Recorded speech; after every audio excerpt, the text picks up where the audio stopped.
It's time to get started. Welcome all to the session on, to this invited session on social protection and informality in Latin America during the COVID-19 pandemic. I am the chair, Catalina Granda, and we will have three panelists here, Andrés Zambrano, Gustavo Leiva, and Guadalupe Montenegro. They will present their papers on this important topic. As you may know, the session is sponsored by Alianza EFI and Red de Investigadores de Economía of the Central Bank of Colombia. The Alianza EFI is a consortium of universities that have been doing research on informality and social and financial inclusion for about 2 years. It is funded by a grant from the Ministerio de Ciencia y Tecnología de Colombia, and it aims to provide a better understanding of informality and social inclusion. It's a research program that is aimed to last about 4 to 5 years. Red de Investigadores de Economía is an initiative that has been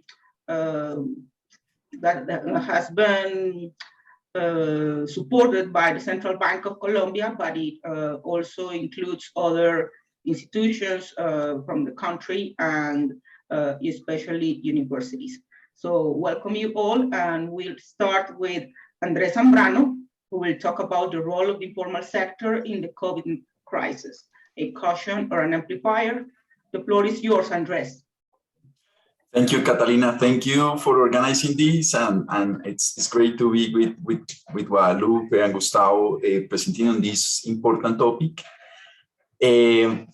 So as the title suggests, we study the role of the informal sector in this previous crisis. Well, we are still on the crisis, and so we want to see the effects of the crisis on the labor markets and the role of the informality on the recovery, especially. So let's start with the motivation. We know that employment in developing countries has a big component of informality, and traditional informality is not a thing we want in our economies. We know that informal workers are more fragile to the business cycles. Their income suffer more. They have less access to social protection programs. And also, it's more difficult for them to invest in skills that improve their productivity. So those are the bad aspects of informality. But on the other hand, informality has a good thing, and is that it provides insurance because the informal labor market is more flexible than the formal market. That means that it's not constrained by the minimum wage or by hiring costs or firing costs. And so people can use it when they lose their formal job. They can use it as insurance to provide some income to their households. So that's let's say like a good thing in the short run of informality. It helps to survive the crisis. And this has been documented precisely by a nice paper by Gustavo, who is here, Gustavo Leiva, and Carlos Urrutia, where they show that the role of the informal sector was especially important in the financial crisis of 2008, but also they suggest it has this important role in previous crises also. The problem is that the COVID crisis seems to be different. Why? Basically because the informal sector has a higher risk of infection. So people want to avoid consumption or working in the informal sector. And in that case, it can become an amplifier of the crisis and not a caution as it has happened in previous crises. So the question here is, would this time lead the recovery, the informal sector? So here I'm going to show you a graph on the evolution of the formal and the informal sector during this recent crisis. And as you can see, both have a big dip in the worst of the pandemic, or in the beginning of the pandemic, but the shock was higher, was stronger for the formal formal jobs. For informal jobs. So informal jobs here are this kind of orange color, and formality is kind of the blue greenish color. And as you can see, formality went down much more than formality in the first months. So here is where we say, well, this is really an amplifier of the crisis, the informality. But after several months, about August, in the case of Colombia, this is the case for Colombia, informality started to recover much faster than formality. And especially this downturn here in January is because there was a new lockdown because of a second wave in Colombia. And then the formality again shrinked, but informality didn't shrink as much again, and it survived much easier than formal jobs during the rest of the pandemic. So conclusion here is, well, at the beginning it was an amplifier, but then it had the role of previous crisis as a caution. So to understand this and to think on policies that could help for a faster recovery, we propose a model to understand that. So we basically proposed one of these new models of epidemiology. These SIR models are models that combine epidemiology models with economic models. And what we add here, it's a dual labor market. We allow for formal and informal labor markets. So we have some households that derive utility from formal and informal consumption, and they have indivisible labor. So basically they have to choose between working in the formal sector, in the informal sector, or become unemployed.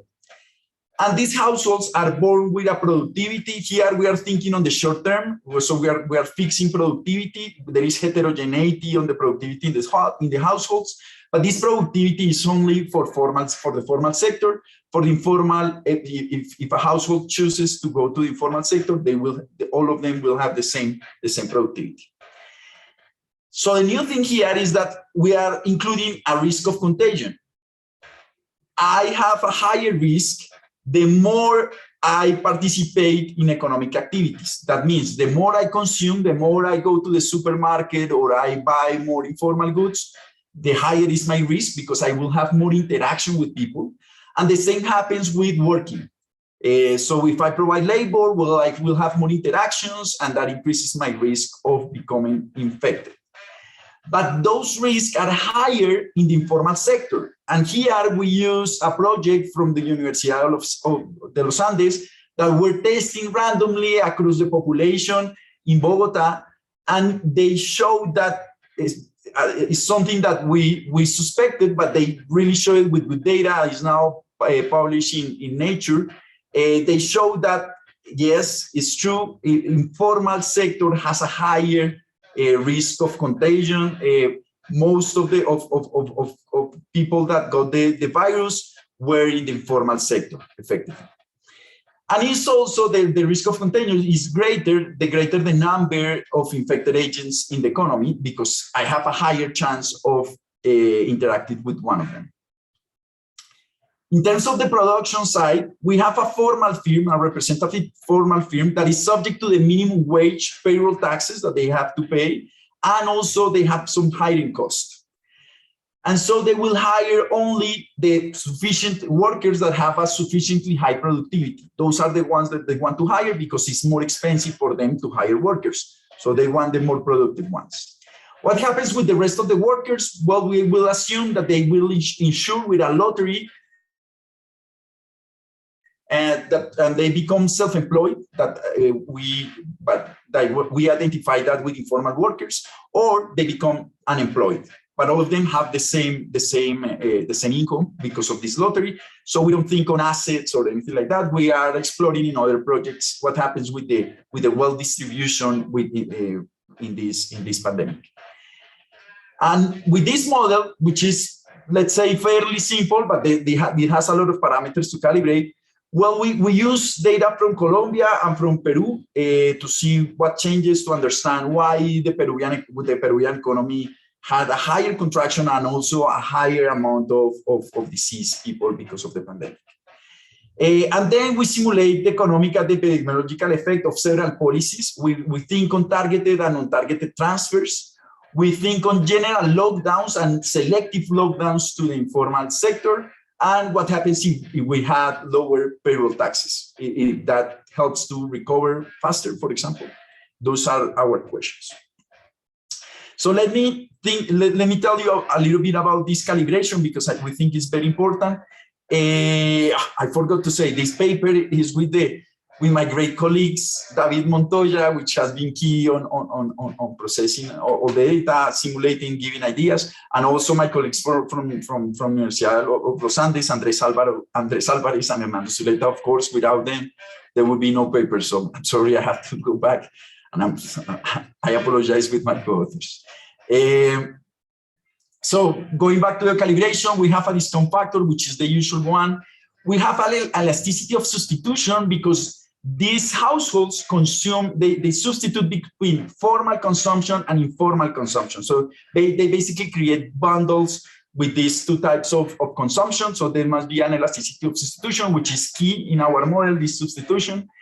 We also have some weights for formal and informal goods that we vary across Colombia and Peru, because Peru has a higher share of informality, of goods that they buy in the informal sector. They go more to informal markets. Gustavo was telling us that it's not only because they like to eat fresh, but also because they lack refrigerators in their households. So they basically have to go more more often to the market, and they go more to the informal markets. We also have a labor supply parameter that we calibrate this utility of work that we calibrate to match 40 working hours. There is an hourly minimum wage relatively to the informal wage. Is higher for Colombia than for Peru. And I would argue that Peru has more flexible markets than Colombia. And that's also key for the recovery. Payroll taxes, again, Colombia has higher payroll taxes, 0.3 compared to 0.175 in Peru. Again, that indicates about the flexibility of Peruvian labor market. We have hiring costs that we calibrate the same for Colombia and Peru. Productivity, we have an exponential distribution of productivity because of this heterogeneity. As I was mentioning, Peru has more flexible labor markets, a lower minimum wage, but still they have more informality than Colombia. Why is that? Basically, we rationalize that in this model because they have a worse productivity distribution. They have a lower unemployment, but higher informality rate. So here is the unemployment rate is way lower in Peru. We also calibrate the weekly lump sum transfers that the governments were giving during the pandemic. They were higher in Colombia. And then we have a lot of parameters on the epidemiological side that goes along with the findings of this project I told you in the Universidad of Los Andes to match the contagion risk in the informal and the formal sector. So basically what happens, well, when you have a differential risk between formal and informal markets, you have a higher contagion, more infected people and more deaths. So that's the first difference of our model with the rest of the model in the literature. That also implies that the household decrease more their consumption in the informal sector because it's a more risky sector. So that implies also that aggregate consumption goes down much. It has a bigger dip compared to the usual models because of this higher risk of contagion in the informal sector. The informal employment suffer much more than the formal employment, and the unemployment rate is much higher. The increase in unemployment is much higher than in the usual models because of this greater risk of contagion. So then, when we understand the model and what happens with this contagion, then we started to see policies. Basically, we try first the lump sum transfers. Well, the greater the transfers, the less severe is the pandemic because households start to work less. because they now they have this extra money, so they have less needs of going out to the market, and they get less infected. But that generates a deeper recession because there is more unemployment now. It can encourage formal employment because of these lump sum transfers, and because people prefer to switch from informal to formal consumption. So there is an increase in the formal price, and therefore the formal firm also will hire more people. But you could also do targeted lump sum transfers, and the effect on informal employment depends on the size of these transfers. If they are small, then again, you have a gain in informality with respect to no transfers. But if the transfers are too high, then you will have a huge dip in the formal employment. So that's the trade-off. You will have less contagion, but less infected people, but then you will have a deeper recession.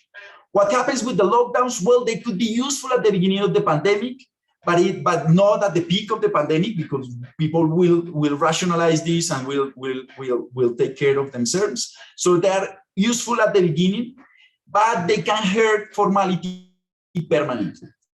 So we try some selective lockdowns, which are more efficient in reducing debts. Selective to the informal sector. You want to shut down the informal sector, but not the formal one. So that encourages formality. Now, how we do it? Well, Bogota, for example, tried to do something like that, but by shutting down some neighborhoods where the informal production take place usually. So that's the way you could do these selective lockdowns, and they are more efficient. Then we say, well, but let's try to calibrate the lockdown to match the formal employment creation. That's what we do here. So we have in the red line is the observed formality, and then we calibrate the lockdown to try to match these numbers of formality. That turns out it match observed epidemiological results. Again, if we do nothing on the lockdown, we will have the black line. If we do this selective lockdown that we try to match to the formal employment, then you have less infected people and less deaths, as it happened in reality. The model also replicates the creation of informal employment relatively well, in general, the trends of the informal employment. So it does a good job. So what are the findings now? Well, the first line here is the observed data on consumption, employment, and disease. Then we have the baseline, which is what happens if we don't do any policy. And look at the consumption. The loss on consumption will be very small. There is no high unemployment, but then you will have much more deaths. The third line is what we observe, when we calibrate the model with the lump sum transfers and the lockdown, and then we have a big dip on consumption of 15%, much higher than the observed, basically because there are other factors that we are not considering here. But we can replicate the unemployment, which is around 33% in the worst week, and also the amount of deaths. Then we say, well, what happens if we don't have hiring costs? Well, we would have suffered less in terms of consumption, and the numbers of death would be basically the same. What happens if we multiply the transfer if we duplicate the transfers? Well, aggregate consumption would be not as bad, would go down, but then the maximum employment in the worst week would be super high, around 60%, but it will help a lot in the number of deaths. So it could work. Selective lockdown also have a very good effect. The consumption decreases less. It doesn't have a big effect on unemployment, and it is important in reducing the number of deaths. So I'm not going to talk about payroll taxes, but then basically, modeling the higher risk of contagion of the informal sector, it's very important. It approximates much better to our economies. So it's an important ingredient of the model. Having flexible formal prices and less distorted labor markets is the recession. So it's important when we try to do policies to increase the hiring, and so that we will have a faster recovery. Well, I just talked about the effects of lump sum transfers. They reduce labor supply. It helps to smooth the pandemic, but deepens the recession. We should target these transfers. And lockdowns should also be targeted to the informal sector to reduce this output loss. Thank you very much. Okay, thank you, Andres, for this insightful, your insightful presentation. Now let's move on to Gustavo Leiva. He's going to talk about, the title of his paper is Informal Labor Markets in Times of Pandemic, Evidence for Latin America and Policy Options. So go ahead, Gustavo, the floor is yours. Gustavo, just unmute yourself. Okay, can you hear me now? Yes. Okay, thank you. So first of all, special thanks to Catalina for organizing this session and for inviting us. So this is a joint paper with Carlos Urrutia from ITAM. And so in the next 15 minutes or less, I'm gonna do two things. So first, I wanna cover some numbers or figures, trying to give you a portrayal of the labor markets in Latin America, for Mexico and Brazil first, and then want to extend some of our results to 5 Latin American countries, including Chile, Colombia, and Peru. And then I want to move to, what I want to say about these data sets for these 5 countries that we assembled. I'm going to use as inputs for our model. I want to present in the second part is an extension of the model just mentioned by Andres before. And to see, so I want to use the model to see how the recovery looks like and how the model works with this pandemic recession. Okay, so in the next 4 slides, I'm going to give you some figures. So let me start with 2 countries. Of course, the 2 largest in the Latin American regions, Mexico, Brazil. So here I'm giving you like a snapshot of what happened with the labor market stocks in these 2 countries. We are plotting for each one 6 labor market stocks with the usual definitions. Of course, you have employment rate, for example, here. You have the unemployment rate and also here the activity rate. So the first 3 are probably used for any account of labor market, even in, for example, in the US or any developed country. But we're adding 3 more, which is first here we're just dividing up the overall employment rate into formal and informal. So that's our addition to this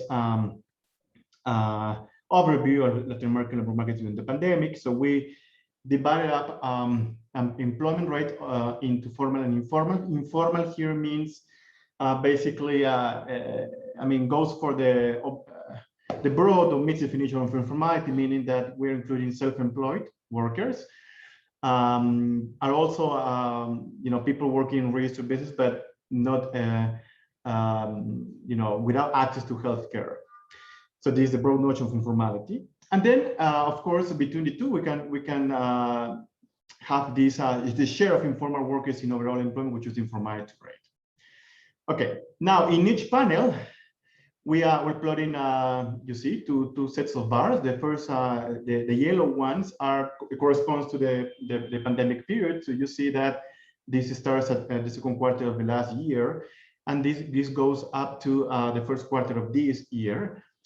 And we're plotting here these stocks, for example, the employment rate. We're plotting this with respect to their corresponding values in 2019 Q2. Okay, so that's the interpretation. So that's how we compare these stocks. And now we're also plotting the red bars, which are meant to characterize these 2 labor markets in previous recessions. For Mexico, is a global recession, the global financial crisis in 2008, 2009. And for Brazil, is the protracted recession of 2014, 2016. Okay. So first of all, if you see, for example, this employment rate, of course, the fall in employment in Mexico and also in Brazil is unprecedented if we take the previous 2 recessions as benchmarks. And also the unemployment rate also adjusted, of course. It increased a little bit at the beginning, not as much as the previous recession. It's important to mention that. And then, the big difference of this pandemic recession with respect to previous recessions is the response of the inactivity rate, right? So a massive withdrawal from the labor market in both countries. And of course, this is nothing compared to what happened in the previous recession. Now, importantly, what happened with informality, which is, as I said, the key addition of ours in this paper is, first, let me start with the share of informal workers. You see here the informality rate, which is, again, is constructed by dividing informal employment over overall employment. So it's basically this panel here over this panel here. But these are absolute differences. So what I'm seeing here is that in the pandemic recession, you see in the second quarter of 2020, in the last year, this decline, I mean, unlike what happened in the previous recession either in Mexico or in Brazil. Now, how this is explained, or how we want to explain this, well, is basically what Andrew was saying before, is that, well, at least for Mexico, I could say this. It is like the first time since, I mean, the 80s that in Mexico, the informality rate plummeted in a recession. Basically, this is driven by, was driven by massive destruction of jobs in the informal sector as compared to what happened in the formal sector. So you see that, for example, let me take Mexico as an example. In the 2008, in the Great Recession in 2008, 2009, you see this informality rate just increasing. And this is just reflecting the fact that formal employment was hit the hardest as compared to what happened with informal employment.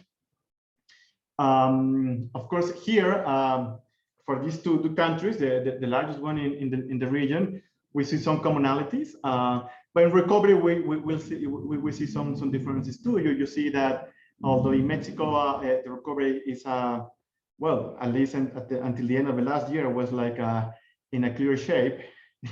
Well, this may reflect this setback may reflect probably the second wave of COVID-19.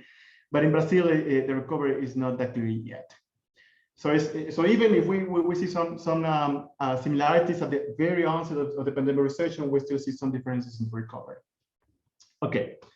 Now, of course, these are stocks, and then we take I want to step further and say, okay, we want to see what happened in like between these two stocks. So basically, we pay attention to flows. So we construct flows or transition rates for these two countries among all this unemployment, inactivity, and this type of employment. And basically, the takeaway from this slide is that, for example, if you see the biggest contributor at the very onset of this first bar is in Mexico, it was job destruction. Basically explaining this setbacks in employment.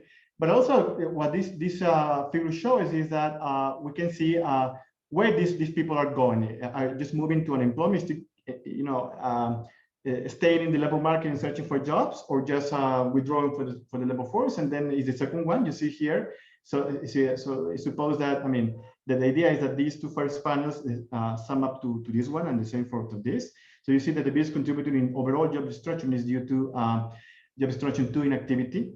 And the same happens in Brazil, although you know, job creation, the lack of job creation is the biggest contributor here. So this is interesting. So even as I said before, the stocks look similar. You see that when you pay attention to the details and how people transit from one category to another category, you see some difference, like this one from in Brazil.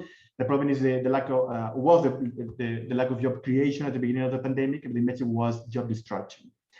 And then what is the source of the destruction? So where the destruction took place? Well, basically in the informal sector. In Mexico, you see here that the biggest contributor to this overall job destruction is this one here, the informal job destruction. Formal job destruction also has a role here, but now in Brazil, the lack of job creation is basically the lack of informal job creation. So informality and inactivity, this connection did play a role, of course, but again, this is interesting because you know, policies trying to address the lack of job creation or the high job destruction are different, of course, and this just a reminder that I mean, the same policy doesn't need to work. The one size fits all policies are not in color here. For this is an example.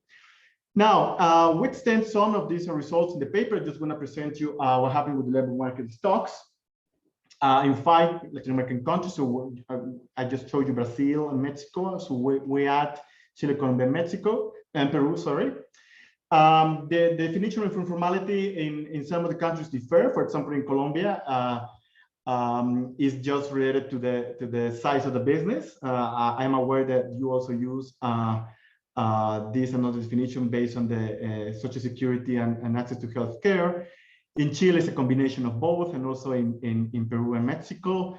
And in Brazil, it's a combination too. So, so definitions, I mean, are not homogeneous, of course, but I follow the feature definitions from each ethical agency. Okay, so what happened in the pandemic Islam? Of course, declines in employment across the board. This is the light blue bars across the board. Of course, Peru was this is difference in percentage points, was the hardest hit in the pandemic. Something was Andres saying before. And now, importantly, the informality rate, this share of informal workers in overall employment, which is the dark blue bars, you see again declines unprecedented in all countries except Peru. And you see what happened in the previous downturn, for example, in Brazil and Colombia and Mexico, for which we have data. This actually acted counter-cyclically and different than what we witnessed in this pandemic recession. And now, of course, the other side of the story of these declines in employment is just this adjustment in activity rates, which are these black bars. Again, Peru is just symptomatic of what happened with employment. Big increases in activity. In unemployment, Colombia is the exception. So in Colombia, the adjustment was more in unemployment than in activity rates. And then finally, one little detail what happened at the beginning, because as you can imagine, it was a huge destruction of jobs at the beginning of the pandemic. And then and this is reflected, for example, in the decrease in unemployment duration in all countries. In Peru, it's almost negligible. And we know that typically in a recession, the unemployment duration goes up because, you know, like in the US, because the job finding probability drops, for example. Okay, so this is what happened in Latin America. So now I'm gonna move to the model we used to learn something about the pandemic. So I'm gonna try to put all these ingredients, or some of them, in a model of ours that was published last year. So in this model, just gonna give you like the details. I don't want to start speaking in Greek. So no model here. So I'm just gonna give you that like intuition and the main mechanisms here. So this is a model when we have, of course, as you can imagine, two sectors. When I have formal and informal sectors, the difference between the two is that in the formal sector, the search and matching model is going to work out there in the formal sector. So meaning that you want to find a job in the formal sector, you have to search for it. And also the firm has to pay. I mean, faces these matching frictions, right? So both workers and firms. But the informal sector is much different. So meaning that it's flexible and I mean, either as a worker or firm, you don't face these matching frictions. Now, on the public house, we have a representative family. We have, I mean, this is nice for the model. We have both types of employment. So people could work either in the formal and informal sector. You could be unemployed, so you have to pay a search cost, or you can enjoy leisure, and this is the endogenous participation, meaning that when you are inactive, you enjoy leisure. And now this is all this is going to be embedded in a small open economy model. So in our previous paper, we only had two shocks, one TFP, aggregate TFP shock, and another foreign interest rate shock. And the idea there, just to give you a flavor of the mechanisms, was that, so for example, if you think about a TFP, aggregate TFP shock, if you, for example, are hit by a negative TFP shock, then you're gonna, as a firm, for example, gonna demand less input from formal and informal sectors. So this hardly gonna change the informality rate because this is almost a neutral shock. And that's why we needed another shock, which was these interest rate shocks. And the idea was that since when I have a value of filling a vacancy in the formal sector, then if you remember your DMP model, you're going to have the value of a vacancy, a filled vacancy is going to be like the expectation, right, of the future profit discounted, and that's the key word because it's discounted by interest rate, meaning that, for example, if you experience a hike in the interest rate, now the value of a job, seeing the interest rate, which is in the denominator, is going up. Now the value of a filled vacancy is going to go down. So you're going to have less job creation in the formal sector. And that's how we had less formal employment. And then that's what drove the rise in the informality rate that I showed you before for Mexico, for example, here. And now, just because I just said it, I mean, of course, the model that the last year, our paper is not is unable to account for the pandemic. I mean, this is no surprise because I mean, this is clear, right? So the dark blue bars here, which is informality rate, just a flip of the experience of flip of sign. So then we have to come up with two additional. Okay, this is just to say that the model calibrates and works well, okay, for the time series that we care about. But now, since we have to think about the pandemic, and this is the extension of our model, we need two additional shocks. And again, I mean, this is a reduced form shocks. So one is to the labor supply, and another is to a sector-specific shock to the informal sector. And the idea is to put this in the model and to see, for example, the following. So in the next slide, I'm going to show you an accounting exercise, and I'm going to explain how we do this. So basically, we're saying, okay, here we have four shocks. As I said, we have the aggregate TFP and the foreign interest rate. These two are from the previous model, and then these are the new shocks: the labor supply and informality. And basically, we're saying, okay, so we're going to just recover these four shocks, so that our model replicates exactly four stocks or four time series: GDP, employment rate, informality rate, and the MB, which stands for the foreign interest rate, and see what the shocks has to tell about the pandemic. And then we compare this with a similar exercise for the Great Recession in Mexico. And now, the nice thing about this exercise is that these two new shocks are really needed to account for the pandemic recession, and they were not needed, they were not important in the previous recession. So in both recessions, in 2008 and now, aggregate TFP important with the, I mean, expected signs one, the foreign interest rate as well. At the beginning here, we have this hike in the MB because of uncertainty in emerging economies, in Mexico in particular. And then you see the labor supply is the new, and this is, I mean, it is massively different than what the shock says or tells us in the Great Recession, and also this informality productivity shock. Okay, finally, just one slide more. We also use the model to make some experiments for policy, because we all here care about recoveries and still are uncertain about recovery. And this is my last slide. So here we use the model to entertain three policies. I mean, the first two, the payroll tax cut and the hiring subsidy, they work in the formal margin, just trying to create more jobs in that sector. And the third one is informal income subsidy, just because informal workers were the hardest hit. Now, in this experiment, we're trying to give you an income subsidy. Now, of course, I mean, this is no surprise because this is very intuitive. I mean, you have for example, if you incentivize formal job creation, you're going to have a drop in informality rate. That's the effect of policy in the model. While when you subsidize informal workers, of course, you have this collateral damage in just you're increasing informality rate, the share of informal workers.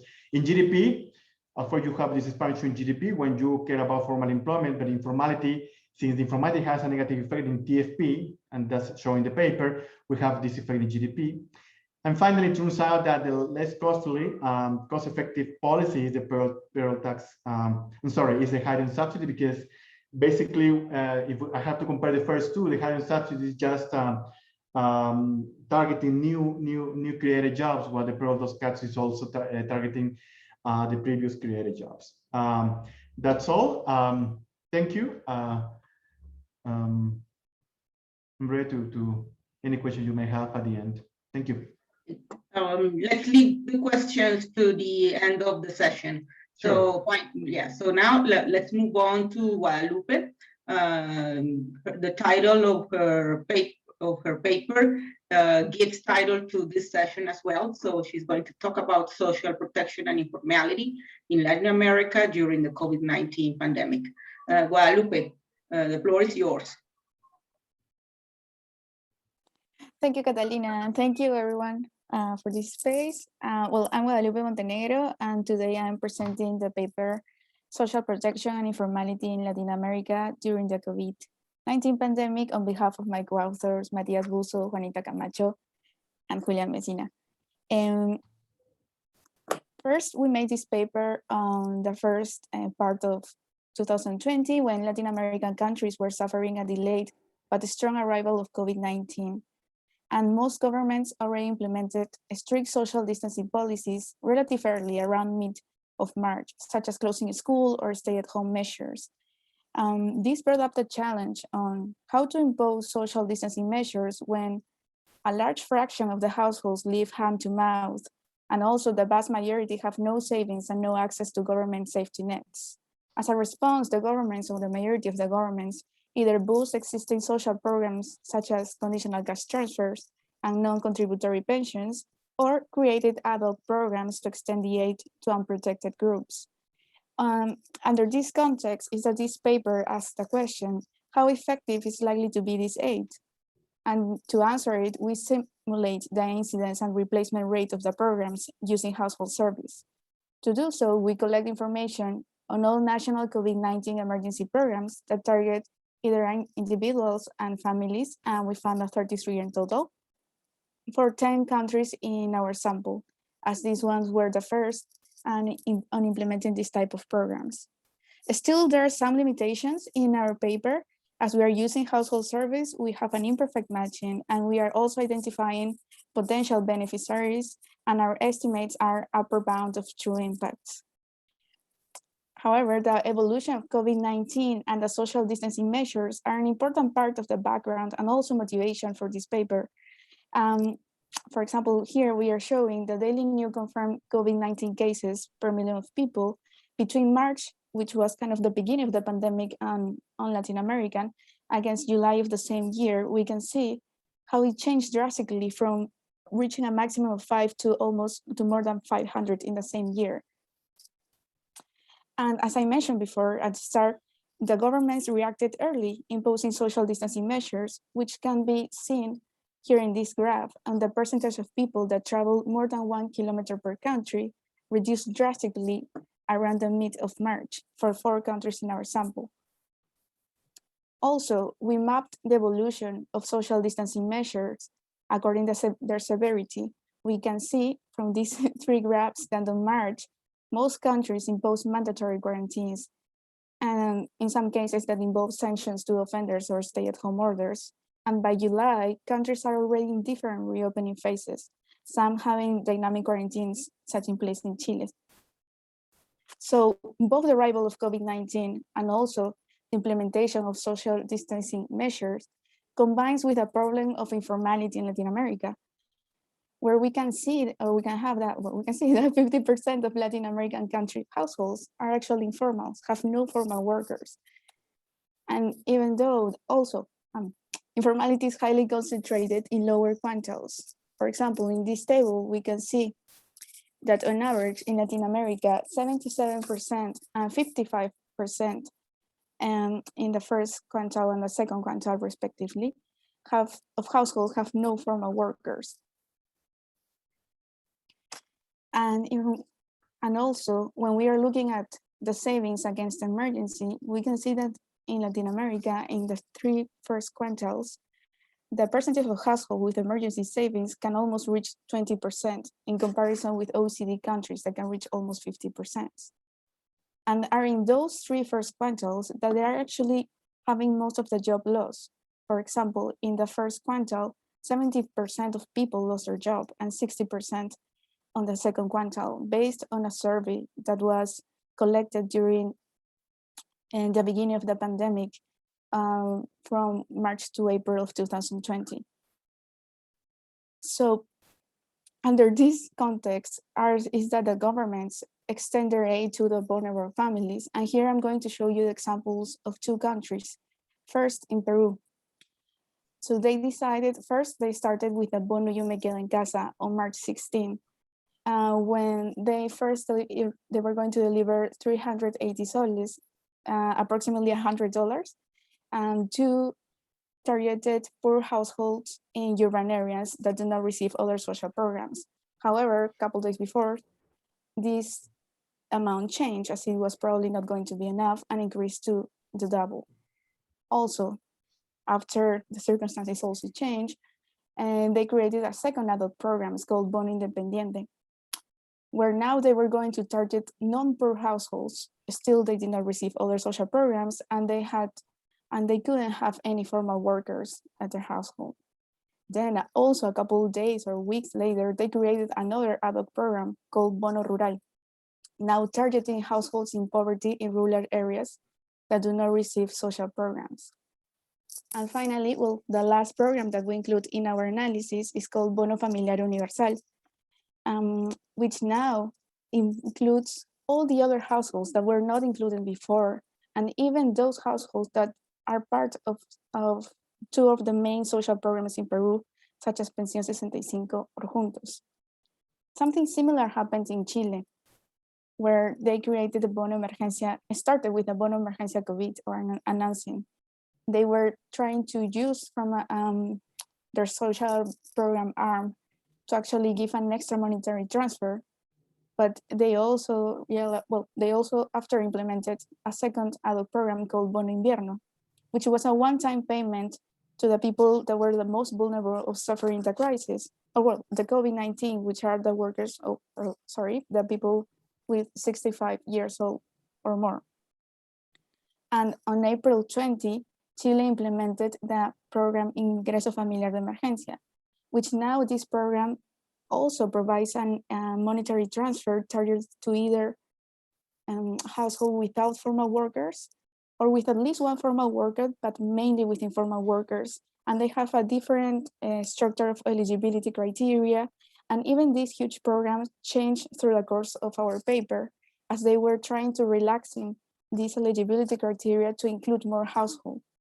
So both Peru and Chile show how the governments were responding every day as the information were changing, and also how they realized that both the pandemic itself, the virus itself, and also the social distance measures were having negative effects on the income for the households.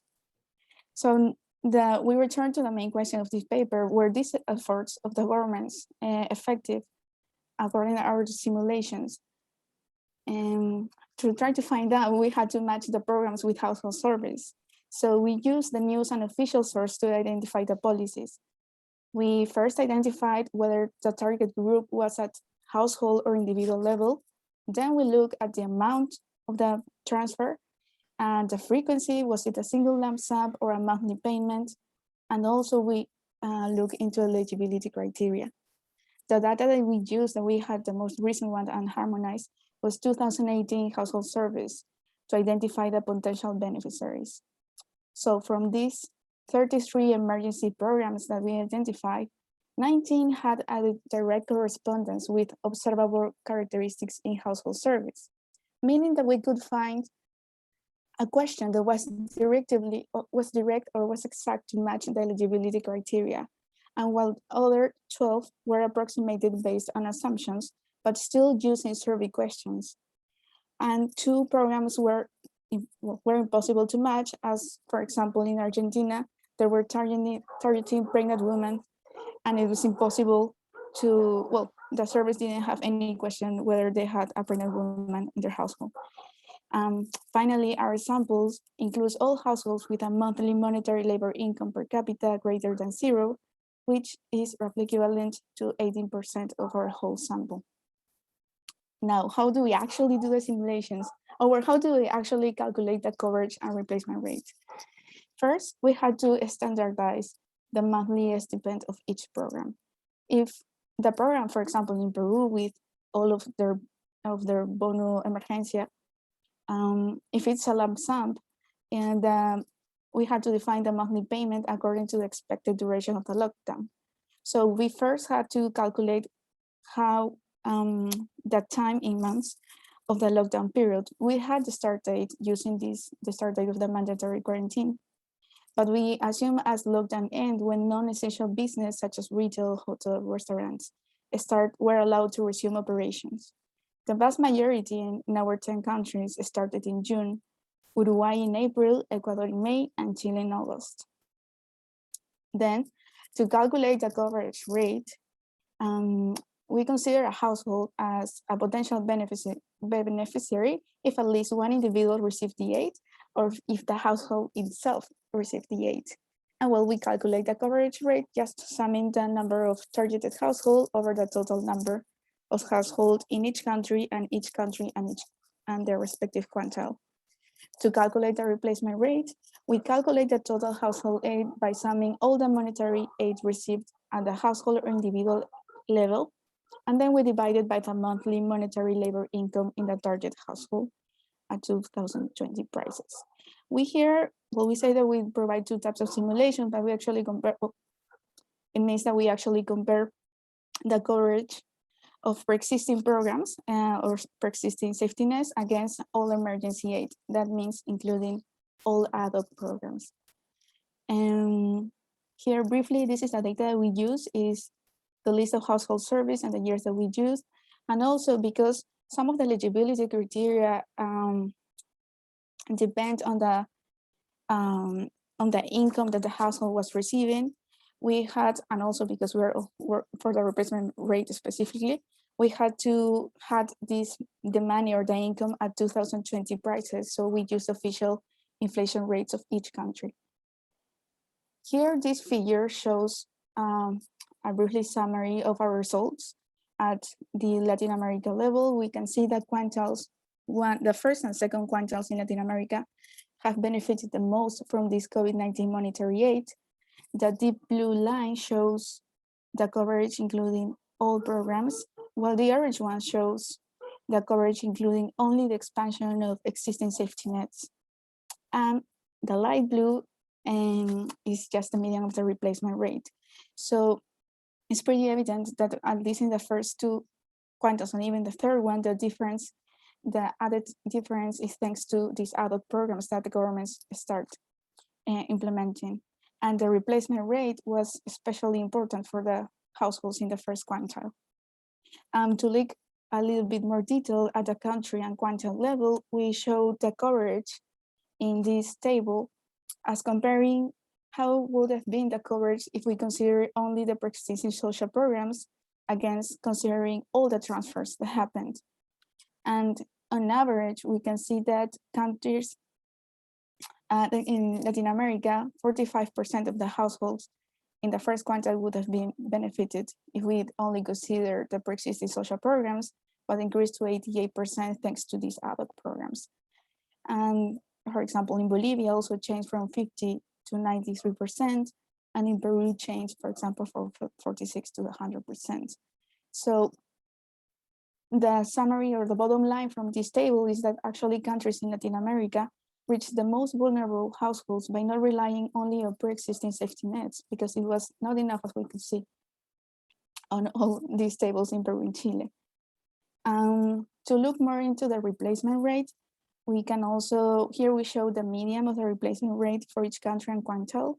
We can see that on average in Latin America was 74% in the first quantile and 29% in the second one, and it reached even more than 100% of their monthly monetary labor income for Brazil and Peru for this case.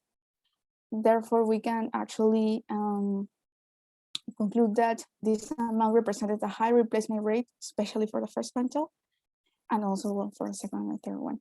And however, this kind of leads me to the concluding remarks.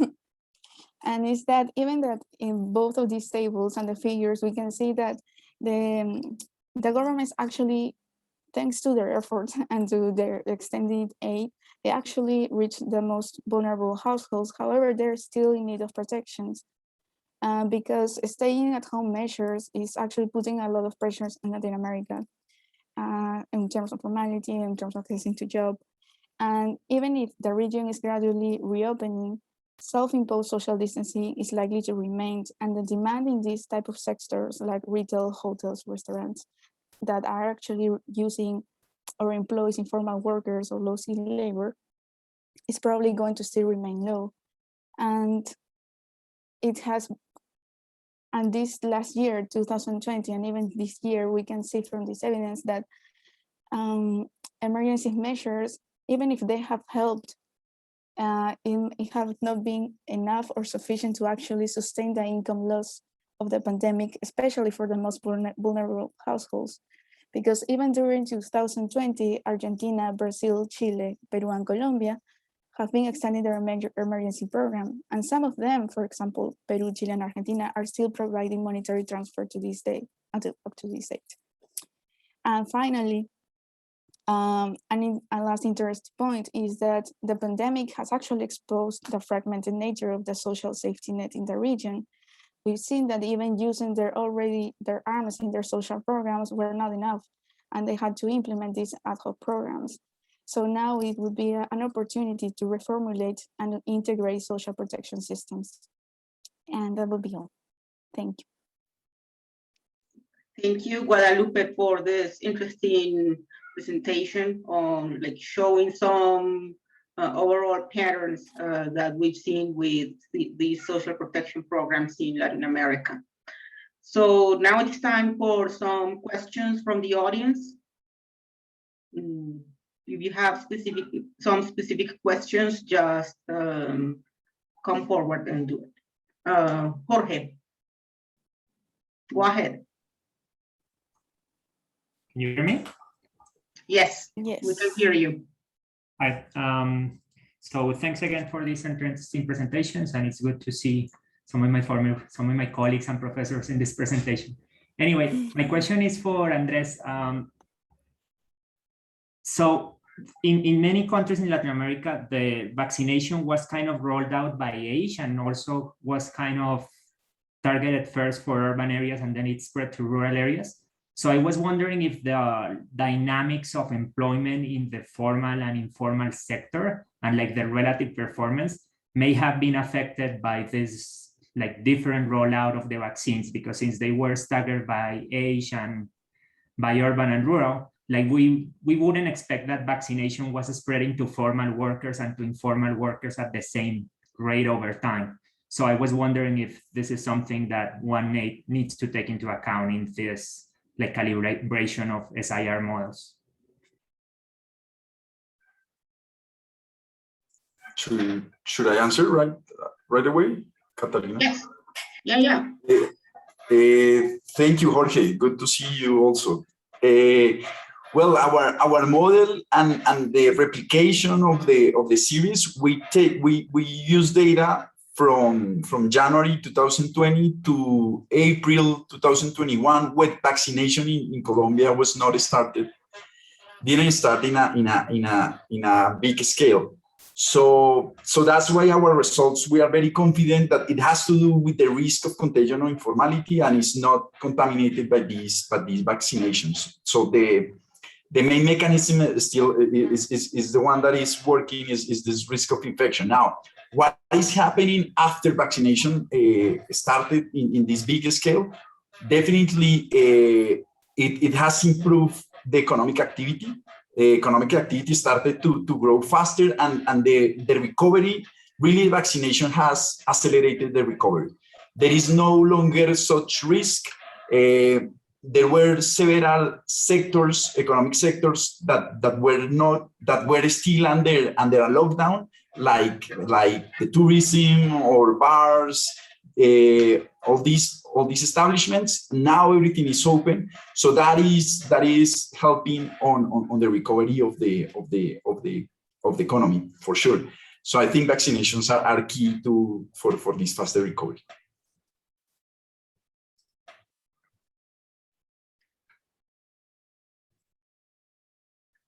Okay, so do you have any other questions, Jorge?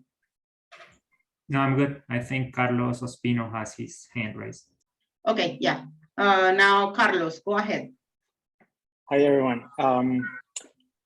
This is for Guadalupe. So in work that we did in the Western Balkans, doing simulations for COVID responses, we noticed that the vulnerable defined as not currently poor, but at risk of falling into poverty, were not really targeted by some of the responses. And so this led us to try and understand what better targeting mechanisms were. So I wonder if you simulated different targeting mechanisms and how effective the response was, or just the actual government responses. Because depending on the shock, you could get like different effectiveness of current targeting mechanisms. So I was just wondering if you tried to understand alternative targeting mechanisms to see which, given a fixed budget, which targeted mechanism is more effective in poverty alleviation, or has the biggest bang for the buck. Thank you. Thank you, Carlos, for your question. It's very interesting. Actually, we considered it at first, but we were kind of really careful about like the criteria that most of the programs use was very specifically. According to their income, according to their monthly income, or according to if they belong to, they're affiliated to some type of provisional security. And therefore we are only focused on trying to match in the government programs into the household service. But we did think about this, not only the first, second quintile, but the people that are more closer to the poverty line that could become highly vulnerable. And we actually noticed that the third quintile was being also left out. And what we kind of trying to, even if our document focuses on the first and second quintile, we actually said that there was still kind of a need to cover the third quintile of income that is also being highly affected by the pandemic. But thank you for the question.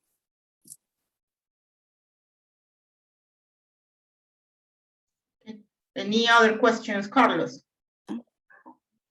No, thank you so much. Okay. Any other question from the audience?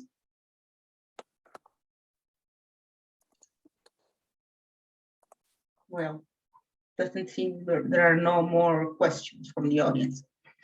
Okay, so thank you to the panelists for joining me in this session. They presented great papers. They've done a great job. I think this session has been very insightful to understand some issues related to informality and social insurance in Latin America during this pandemic.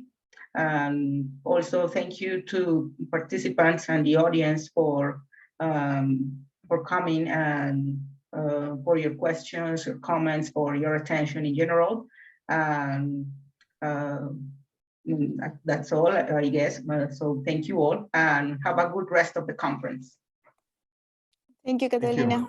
Thank you, everyone. Thank you. Thank you. Good to see you. Bye-bye. Yeah, bye. Bye, thank you.